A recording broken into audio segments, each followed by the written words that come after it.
Rebecca, very good morning to you. Yes, and this is a huge. It's the biggest election that we know of, and several phases as well. Give us some idea how phase one went yesterday. The numbers are mind-boggling. 900 million people eligible to vote.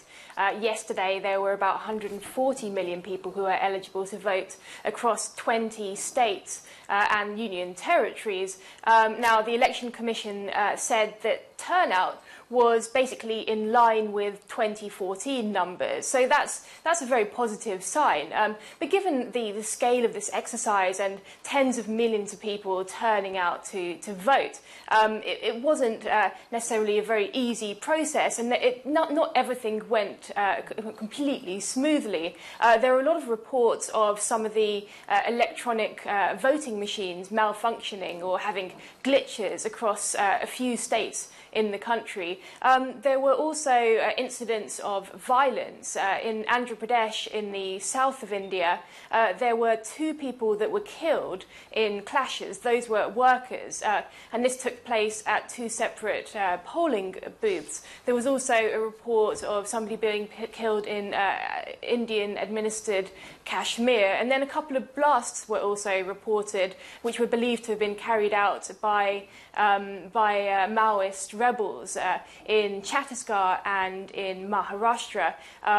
Fortunately, it sounds like there weren't casualties in those cases, but people were queuing up from the early morning. It was a huge process, and it's just the beginning. As you mentioned, there will be 7 phases in total in these elections, with results finally being announced on the 23rd of May, and there's still a long way to go. And these elections are really seen as a referendum on Narendra Modi, India's Prime Minister, who's now completing 5 years in power.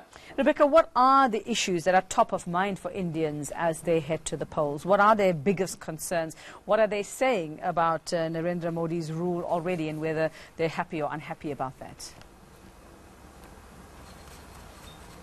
Opinion polls suggest that Narendra Modi still has the edge, that he's still in front, but we can see that the opposition Congress has gained some ground and his popularity has declined somewhat. But he's definitely playing on these themes of national security. That's a very big thing in India, following an attack in Kashmir in February, in which 40 troops were killed, and then with India retaliating with airstrikes, which it said targeted a militant camp in Pakistan. Modi portraying himself as a defender of the nation, that's something that seems to have helped his popularity somewhat. But there are also a lot of concerns among voters. Modi's key promises when he came to power in 2014, in that campaign before coming to power, he was talking about boosting jobs growth. And figures are suggesting that just really hasn't happened to the extent that Modi promised. In fact, there was government data that was leaked earlier this year which showed unemployment rising to 6.1% in the year to June 2018. And that's, in fact, a 45-year high. So that's a big worry for India, especially given the fact that it has such a young population, 1 million people entering the workforce every month, half the population under the age of 25. So jobs is a very important issue for them. Also, farmers is another area of concern.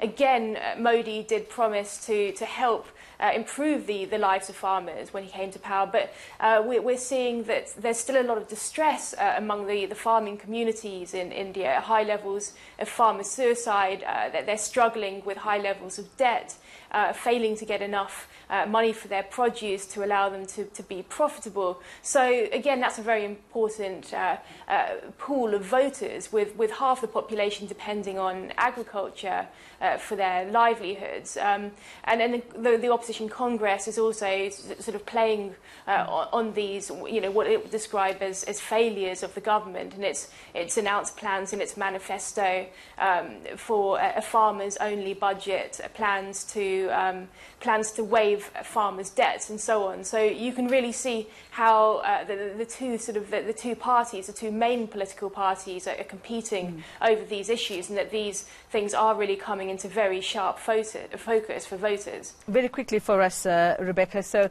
we saw the first day yesterday. Is this day 2? Is there going to be a day 2 of the first phase, or was that just one day and that counts as the first phase? Does it carry on today?